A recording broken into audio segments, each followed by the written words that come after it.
Bismillahirrahmanirrahim.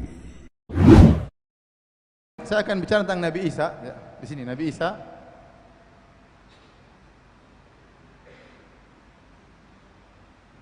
Dalam versi Yahudi, Nabi Isa adalah anak zina. Versi Yahudi, Nabi Isa adalah anak zina. Ya. Versi Islam adalah apa? Seorang apa? Nabi yang mulia, yang sangat mulia.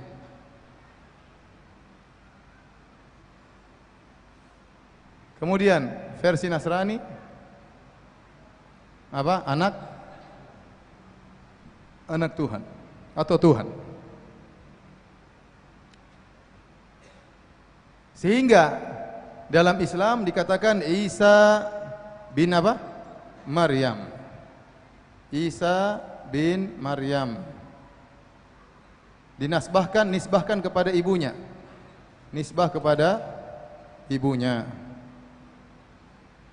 Oleh karenanya, tatkala malaikat Jibril mengatakan engkau akan diberikan anak, maka dia mengatakan anna yakunu li gulamun walam yamsasni basyarun walam aku baghiya. Bagaimana saya bisa punya anak sementara saya tidak pernah disentuh lelaki sama sekali dan saya bukanlah wanita pezina? Kok bisa punya anak? Tapi itu mukjizat dari Allah Subhanahu wa taala. Adapun Yahudi menuduh Isa adalah keturunan zina, ya. Dan Yahudi meyakini nabi terakhir harus keturunan Daud, Nabi Daud alaihissalam. Sementara Maryam bukan dari keturunan Daud alaihissalam. Nasara meyakini Nabi Isa anak Tuhan. Tetapi anehnya dalam Injil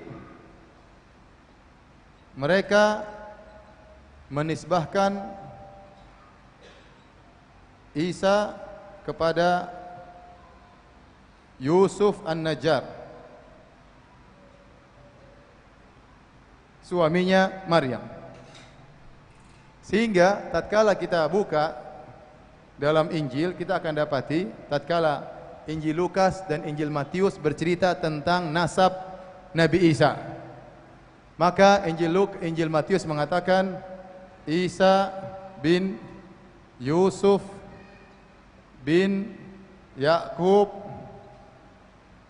kemudian bin, dan seterusnya, ya. Ini bapak pertama, ini bapak kedua, seterusnya sampai nanti Daud bin Daud. Ini bapak ke-22 kalau tidak salah. Sementara Injil Lukas disebut juga Isa bin Yusuf, kemudian bin Hali, kemudian bin, seterusnya sampai Daud. Tapi kalau tidak salah nomor 44 atau 47, saya lupa berapa. Jadi Daud itu bapak nomor ke-44. Sementara versi Injil Matius, Daud bapak nomor berapa? 22. Kakeknya sudah beda. Di sini kakeknya Yakub, di sini kakeknya apa? Hali. Ini kalau kitab suci nggak mungkin bisa gini. Bapaknya 20 hilang kemana coba? Ini kan 40 kakek lebih. Di sini cuma 20 kakek. Kalau ini kitab suci, kenapa bisa kontradiktif? Bisa kontradiktif. Ini contoh, dan masih banyak kontradiktif yang lainnya. Tapi ini contoh sederhana bagaimana Islam tidak menyandarkan Nabi Isa kepada bapaknya karena dia tidak punya bapak. Maka Islam memuliakan Nabi Isa dan mengatakan Isa bin Maryam. Nah, kenapa mereka menyandarkan kepada bin Yusuf? Ada yang mengatakan mereka ingin mencari keridhaan orang Yahudi agar Yahudi tidak menuduh Nabi Isa sebagai anak zina, maka mereka pasang nama bapaknya. Padahal mereka tahu bahwasanya Nabi Isa tidak dilahirkan dari siapa? Yusuf. Ngapain pasang nasab Yusuf kalau memang Nabi Isa tanpa bapak? Justru kalau pasang nama bapaknya seakan-akan dia anaknya siapa? Yusuf, untuk lari dari cercaan orang Yahudi tapi akhirnya terjatuh dalam mencela Nabi Isa. Karena Nabi Isa di antara mukjizatnya dia lahir tanpa ayah. Justru kalau dipasang seperti ini seakan-akan dia punya ayah. Dan mereka ingin mengatakan bahwasanya Isa ini keturunan Daud. Dalam rangka menyenangkan orang apa? Yahudi. Tapi ini kekeliruan.